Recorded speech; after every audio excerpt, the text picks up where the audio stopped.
নমস্কার, শুরু করছি হুগলি আজকের বিশেষ খবর। বন্যায় ভয়াবহ পরিস্থিতি, ঘটনাস্থলে মন্ত্রী তপন দাশগুপ্ত।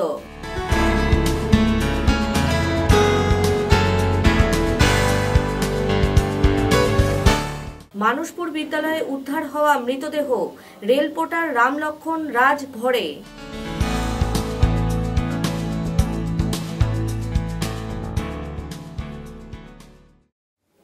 এখন আসছে বিস্তারিত খবরে।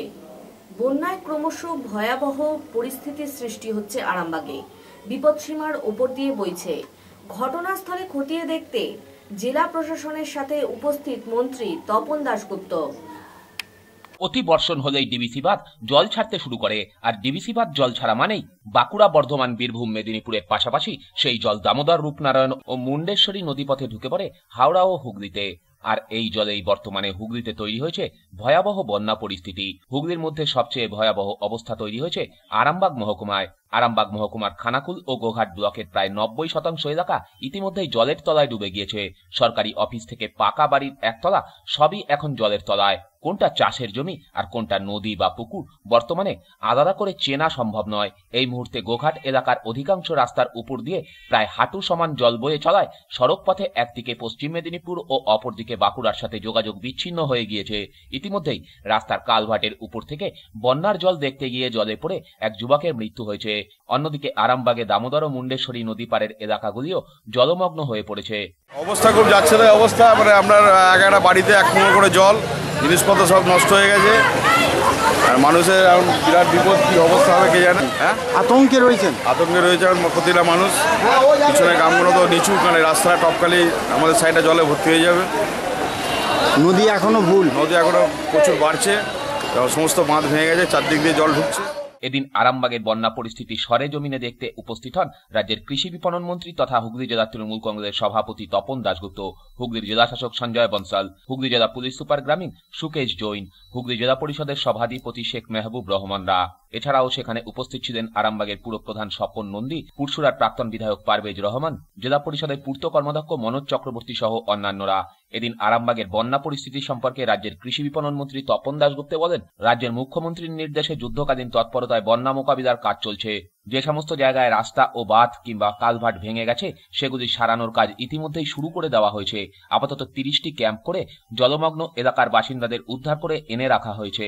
আরও 120টি ক্যাম্প করা হচ্ছে, যাতে নতুন করে দামোদর ও মুন্ডেশ্বরী নদী পারের যে সমস্ত এলাকাগুলি জলমগ্ন হয়ে পড়ছে সেখানকার বাসিন্দাদের উদ্ধার করে এনে রাখা যায়। তপনবাবু আরও বলেন, সরকার ইতিমধ্যেই পর্যাপ্ত পরিমাণে ত্রাণের জন্য ত্রিপল শুকনো খাবারের ব্যবস্থা করে রেখেছে, ফলে ত্রাণের ক্ষেত্রে কোনো সমস্যা হবে না। ডিআইজি থেকে শুরু করে এক্সিকিউটিভ ইঞ্জিনিয়ার, এডুকেশন ডিপার্টমেন্ট সব অফিসাররা আছে। যুদ্ধকালীন ভিত্তিতে কাজ চলছে, রাজ্যের মুখ্যমন্ত্রী মমতা বন্দ্যোপাধ্যায়ের নির্দেশে সব কাজ চলছে। অলরেডি আমরা 30টা ক্যাম্প করেছি, প্রায় 3000 জলবন্দী যারা ছিল তাদের উদ্ধার করে 30টা ক্যাম্পে আনা হয়েছে। আরও 120টা আমরা ক্যাম্প করছি, যাতে আমরা চাইছি যে দামোদরের ধারে এবং মুন্ডেশ্বরের ধারে যেসব অঞ্চলগুলো আছে, কারণ রাত্রিবেলায় যদি জল ছাড়ে তখন তাদের উদ্ধার করা যাবে না। তাই এখন আমরা চাইছি যে দিনের মধ্যেই সেই সব অঞ্চলের মানুষদের, যেখানে এফেক্টেড হবে সেই সব মানুষদের উদ্ধার করে ক্যাম্পগুলোতে নিয়ে আসা। এই কাজ আমাদের চলছে, যুদ্ধকালীন ভিত্তিতে চলছে। ত্রাণ সামগ্রী পর্যাপ্ত পরিমাণ আছে, কোনো অসুবিধা হবে না। ত্রিপল থেকে শুরু করে শুকনো খাবার এগুলো সব দেওয়া হচ্ছে। এটা আমাদের সরকারের পক্ষ থেকে টোটালটাই করা হচ্ছে, এবং আমাদের আধিকারিকরা সমস্ত অ্যাক্টিভভাবে আছেন। ডিএম গতকালকে থেকে এখানে আছেন, এডিএম থেকে শুরু করে এসপি সবাই আছে, আমাদের কর্মীরাও আছে, নেতৃবৃন্দ আছে, পঞ্চায়েত সমিতি আছে, পঞ্চায়েত আছে, জেলা পরিষদের সভাধিপতি আছে। আমরা সবাই আছি, মানুষের পাশে আমরা আছি। এখন যেটা বলতে চাইছি যে বাঁকুড়ার জলটা তারকেশ্বরে আসে, যার ফলে আরামবাগটা এফেক্টেড হলো, কিন্তু এই ব্যারেজের ডিবিসির জল ছাড়লে পরে এফেক্টেড হয় পুরসুরা এবং খানাকুল, আরামবাগের কিছুটা অংশ। সেটা আমাদের প্রশাসনের যারা কর্তাব্যক্তি আছেন তারা সব অ্যালার্ট আছেন। আমাদের পঞ্চায়েত স্তরে আমাদের কর্মীরা সব অ্যালার্ট আছে, পার্টির স্তরে আমরা অ্যালার্ট আছি। পর্যাপ্ত পরিমাণ আমরা শুকনো খাবারগুলো অ্যারেঞ্জমেন্ট। ব্যুরো রিপোর্ট, হুগলি আজকে। বন্যায় উদ্ধার কার্য চলাকালীন নৌকাডুবি খানাকুলে, নিখোঁজ 5 জন যাত্রী। দামোদর রূপনারায়ণ ও মুন্ডেশ্বরী নদীপথে দামোদরে ঢুকে পড়া জলে ইতিমধ্যেই হুগলিতে তৈরি হয়েছে ভয়াবহ বন্যা পরিস্থিতি। হুগলির আরামবাগ মহকুমার খানাকুল ব্লকের প্রায় 90% এলাকা ইতিমধ্যেই জলের তলায় ডুবে গিয়ে এই মুহূর্তে সেখানে সবচেয়ে ভয়াবহ অবস্থা তৈরি হয়েছে। তার মধ্যে মঙ্গলবার সন্ধ্যায় জলমগ্ন এলাকায় উদ্ধার কার্য চলার সময় খানাকুলের কিশোরপুরে নৌকাডুবির ঘটনা ঘটে। স্থানীয় প্রশাসন সূত্রে জানা গেছে 50 জন যাত্রীকে নিয়ে নৌকাটি জলের স্রোতের মধ্য দিয়ে নিরাপদ জায়গায় যাচ্ছিল। সেই সময় হঠাৎই রাস্তার উপর দিয়ে বয়ে যাওয়া নদীর জলের স্রোতের মধ্যে পড়ে উল্টে যায় নৌকাটি। জানা গেছে সে সময় নৌকোয় প্রায় 50 জন যাত্রী ছিলেন। তড়িঘড়ি তাদের উদ্ধার করতে স্থানীয় মানুষরা জলে নেমে পড়েন। প্রশাসনিক সূত্রে জানা গেছে আপাতত 5 জন যাত্রী ছাড়া বাকিদের উদ্ধার করা গেছে। এই নিখোঁজ 5 জন যাত্রীর মধ্যে 2 জন শিশু ও 3 জন মহিলা রয়েছে বলে প্রশাসন সূত্রে জানানো হয়। ক্যাপসাইজ হয়েছিল, কিন্তু মোটামুটি 35 লোক ছিলেন বোট উপরে, কিন্তু সবাইকে রেস্কিউ করা হয়ে গিয়েছে, ক্যাজুয়ালিটি নেই। সিচুয়েশন এখনই আন্ডার কন্ট্রোলে আছে। আর কোথায় কোথায় এখন অসুবিধার মধ্যে রয়েছে, যেমন কিশোরপুর? হ্যাঁ, কিশোরপুর একটা ছোট ব্রিজ হয়েছে, কিন্তু সবাইকে এখন সিচুয়েশন আন্ডার কন্ট্রোলে আছে। উদ্ধার করা যাত্রীদের প্রাথমিক চিকিৎসার জন্য খানাকুল গ্রামীণ হাসপাতালে নিয়ে যাওয়া হয়েছে। উদ্ধার কাজ চলাকালীন অন্ধকার নেমে আসায় উদ্ধার কাজ ব্যাহত হয়। ইতিমধ্যে এনডিআরএফ এর কর্মীরা পৌঁছে গেছে আরামবাগ ও খানাকুলে, পাশাপাশি আলোর ব্যবস্থাও করা হয়েছে। আজ সকাল থেকে আবার চালু হয়েছে উদ্ধার কাজ। ব্যুরো রিপোর্ট, হুগলি আজকে। আরামবাগের পাশাপাশি বন্যার পরিস্থিতি জাঙ্গিপাড়াতেও খোলা হয়েছে 2টি ত্রাণ শিবির। আরামবাগ মহকুমার পর এবার বন্যার কবলে হুগলির জাঙ্গিপাড়ার বিস্তীর্ণ অঞ্চল। মঙ্গলবার রাত থেকেই ডিবিসির জল ডাকাতিয়া খালের মধ্য দিয়ে জাঙ্গিপাড়ায় ঢুকতে শুরু করে। বিশেষ করে হাওড়া ও হুগলির সংযোগকারী বকপোতা ব্রিজ সংলগ্ন এলাকা সেনপুর, হরিহরপুর, পশপুর, রশিদপুর, পশ্চিমপাড়া, সিংটি সহ আরও বেশ কয়েকটি গ্রাম ডিবিসির জলে প্লাবিত হয়। হাজারেরও বেশি মানুষ জলমগ্ন হয়ে পড়েছেন। যদিও এই সমস্ত এলাকার জলবন্দী মানুষরা ঘরবাড়ি ছেড়ে ত্রাণ শিবিরে যেতে চাইছেন না, ফলে সমস্যায় পড়েছে প্রশাসন। ইতিমধ্যে প্রশাসনের পক্ষ থেকে পশপুর প্রাথমিক বিদ্যালয় ও সিংটিতে 2টি ত্রাণ শিবির খোলা হয়েছে। আপাতত এই 2টি ত্রাণ শিবিরে প্রায় 500 মানুষ আশ্রয় নিয়েছেন। বাইরে না বেরোনোর জন্য রীতিমতো মাইকিং প্রচার চলছে।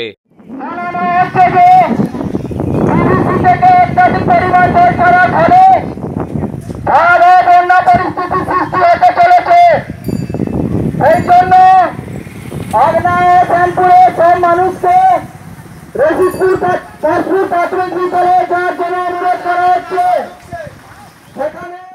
ব্যুরো রিপোর্ট, হুগলি আজকে। রিষড়া 21 নম্বর ওয়ার্ড কমিটির উদ্যোগে দুস্থদের মধ্যে চাল ও ত্রিপল বিলি করা হলো। সকলের জন্য বাড়ি। কেন্দ্রীয় সরকারের এই প্রকল্পে গরিব মানুষদের জন্য পর্যাপ্ত বাড়ি আসেনি রিষড়া পুরসভা এলাকায়। অভিযোগ স্থানীয় বাসিন্দাদের। তার উপর লাগাতার বৃষ্টিতে নাজেহাল অবস্থা এই এলাকার মানুষদের। এই পরিস্থিতিতে আগাম সতর্কতা নিল 21 নম্বর ওয়ার্ড কমিটি। এই ওয়ার্ড কমিটির অফিসে আজ পুর প্রতিনিধি সন্ধ্যা দাসের উপস্থিতিতে এলাকার 40 জন গরিব মানুষকে চাল ও ত্রিপল দেওয়া হলো। সেরকম পরিস্থিতিতে ত্রাণ শিবিরেরও আশ্বাস দেওয়া হয় তাদেরকে। ওয়ার্ড কমিটির এই কাজে যথেষ্টই খুশি স্থানীয় বাসিন্দারা। ব্যুরো রিপোর্ট, হুগলি আজকে। গত সোমবার ব্যান্ডেলে একটি স্কুলের বারান্দায় অজ্ঞাত পরিচয় এক ব্যক্তির মৃতদেহ উদ্ধার হয়। ওই ব্যক্তিকে শনাক্ত করল তার পরিবার। পরিবারের দাবি তার গলার নলি কেটে খুন করা হয়েছে। ব্যান্ডেল দেবানন্দপুরে মানুষপুর জুনিয়র প্রাথমিক বিদ্যালয়ে সোমবার উদ্ধার হওয়া অজ্ঞাত পরিচয় ব্যক্তির মৃতদেহ শনাক্ত করল তার পরিবার। বছর 50-এর রামলক্ষণ রাজভর নামের ওই ব্যক্তির বাড়ি ব্যান্ডেল বাজার পাড়ায় রেল কোয়ার্টারে। তিনি ভদ্রেশ্বরের রেলের পোর্টার হিসাবে কর্মরত ছিলেন। পরিবার সূত্রে জানা যায় মৃত ওই ব্যক্তিকে গত শনিবার তার 2 বন্ধু দীপচাঁদ সাউ এবং বিজয় বাড়ি থেকে ডেকে নিয়ে যায়। তারপর থেকে তিনি আর বাড়িতে ফেরেননি। হুগলি আজকের খবরে ওই বিদ্যালয়ে মৃতদেহ উদ্ধার হওয়ার খবর পেয়ে তারা যোগাযোগ করেন চুঁচুড়া থানায়। মৃতদেহ ছবি দেখে রামলক্ষণ রাজভরকে তার শ্যালক রাজেন্দ্র প্রসাদ শনাক্ত করেন। আর চুঁচুড়া হাসপাতালের মর্গে জামাইবাবুর মৃতদেহ দেখে রাজেন্দ্রবাবু দাবি করেন মৃতদেহর গলার নলি কাটা রয়েছে। তিনি অবিলম্বে জামাইবাবুর 2 বন্ধু দীপচাঁদ সাউ এবং বিজয়কে গ্রেপ্তারের দাবি তোলেন। ঘটনাটা হয়েছে দাদা, উনি শনিবার দুপুর থেকেই নিখোঁজ ছিলেন। বাড়ি থেকে জানা গেল উনি ব্যাগের টাকা পয়সাগুলো নিয়ে, ব্যাংকের ডকুমেন্টসগুলো নিয়ে ওই ধরুন দুপুরবেলা বেরিয়েছে। তারপর থেকে আর বাড়ি ফেরেনি। তারপর আমরা খোঁজাখুঁজি করলাম। তারপর সোমবারে ডায়েরি থেকে তখন ব্যান্ডেল পিপি বলে কি একটা বডি পাওয়া গেছে আর এই ডকুমেন্টসগুলো পাওয়া গেছে। তো ডকুমেন্টসগুলো দেখলাম আমার জামাইবাবুর ছিল, আর বডি যে ছবিটা তোলা ছিল ওই ছবিটা দেখে আমরা ভেরিফাই করলাম, চিনতে পেলাম কি এটা আমার জামাইবাবু না। ওনাকে 2 জন এসেছিল, বাড়ি থেকে ডেকে নিয়ে গেল। দুজনাই ওনার পরিচিত। একটা হচ্ছে দীপচন্দ সাউ আর একটা হচ্ছে বিজয়। এদের বাড়ি কোথায়? একটা বাড়ি হচ্ছে মারিখানা আর একটা কোথায় ভদ্রেশ্বর গরিফা। এনার বাড়িতে আমার ভাগ্নেরা গেছিল, তো এদের কারো সন্ধান পাওয়া যায়নি, এরাও নিখোঁজ। মানে কোথায় যে গায়েব হয়ে গেল তারপর দিন থেকে আর পাওয়া যাচ্ছে না, এদেরকেও খুঁজে পাওয়া যাচ্ছে না। উনি বললেন ওই স্কুলের দিদিমণি যখন গেটটা খুললেন তখন উনি একটা বডি দেখতে পেয়েছেন, তারপরেই বোধহয় পুলিশ এসে বডিটাকে নিয়ে যায় আর বিকালবেলা আমরা খবর পাই, এই তো জানি। হ্যাঁ, টাকা পয়সা সবই নিয়ে বেরিয়েছিল। ওনার একটু বাড়ি ফাড়ি কেনার ইয়ে ছিল, ওই জন্য উনি বোধহয় বেরিয়েছিলেন।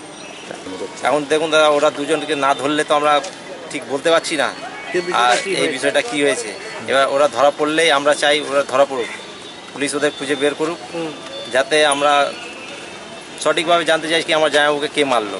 আমরা অভিযোগ থানাতে জানাবো, বড়বাবু বলেছেন কি আমি পুরো সাহায্য করব, আপনারা ডায়েরি করবেন, আমরা পুরো সাহায্য করবো। আমরা চাই ভালো, আমরা সবাই চাই যেন তদন্ত পুলিশ ভালো করে করুক, তাতে যারা আসামি বা যারা দোষী তাদের খুঁজে বের করুক। আমরা তো বডিটা দেখলাম চিহ্নিত করার জন্যে, তো বডিতে দেখলাম শুধু নলিতে কাটার দাগ ছিল, তাহলে এতে চিহ্নিত হচ্ছে কি মারা হয়েছে। ছোটুর সাথে সুদীপ দাসের রিপোর্ট, হুগলি আজকে। গ্যারেজে দাঁড়িয়ে থাকা অবস্থায় একটি অটোতে আগুন লাগার ঘটনায় চাঞ্চল্য ছড়ালো। মঙ্গলবার রাতে ঘটনাটি ঘটেছে পান্ডুয়া থানার অন্তর্গত খন্নানে। মঙ্গলবার রাত 10টা নাগাদ আগুন লেগে পুড়ে গেল একটি অটো। স্থানীয় পুলিশ সূত্রে জানা গেছে, পান্ডুয়া থানার অন্তর্গত খন্নান চৌমাথার কাছে অটো সেন্টার নামক একটি গ্যারেজে সারানোর জন্য বেশ কয়েকটি অটো রাখা ছিল। রাতে গ্যারেজ বন্ধ হয়ে যাওয়ার পর একটি অটোতে হঠাৎই আগুন লেগে যায়।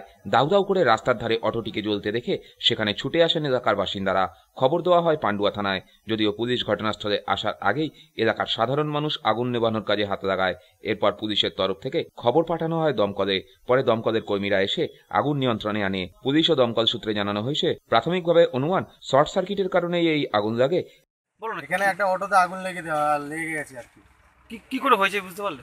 শর্ট সার্কিট লেগে না কি লেগে হয়েছে বুঝতে পারছি না। যে এখন কি অবস্থা? এখন মোটামুটি আগুনটা নিভেছে, গ্যাসটা কিভাবে সরানো হয়েছে এখন এরপরে কি বলতে পারছি না, দেখে দেখতে হবে কতটা আগুন কত না। এবং সেখান থেকে আগুন অটোর গ্যাসের চেম্বারে রাখতেই আগুন দাউ দাউ করে ছড়িয়ে পড়ে। সুমন চক্রবর্তী রিপোর্ট, হুগলি আজকে।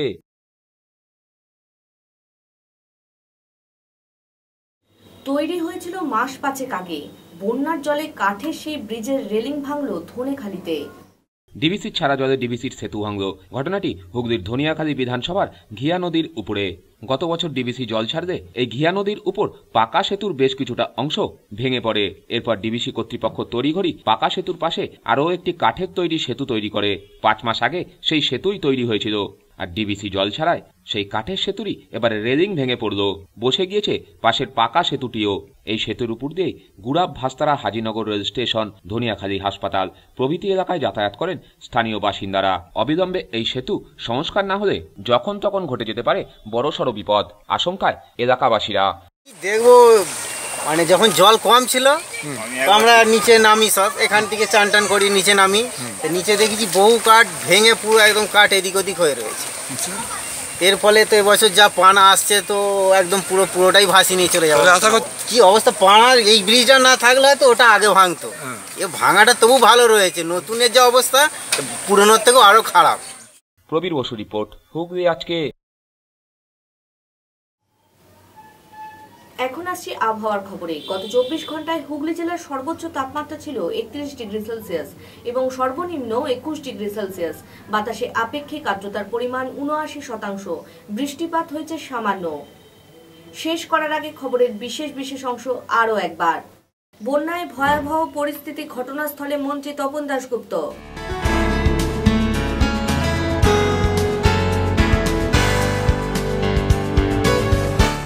মানুষপুর বিদ্যালয়ে উদ্ধার হওয়া মৃতদেহ, রেলপোর্টার রামলক্ষণ রাজ ভরে।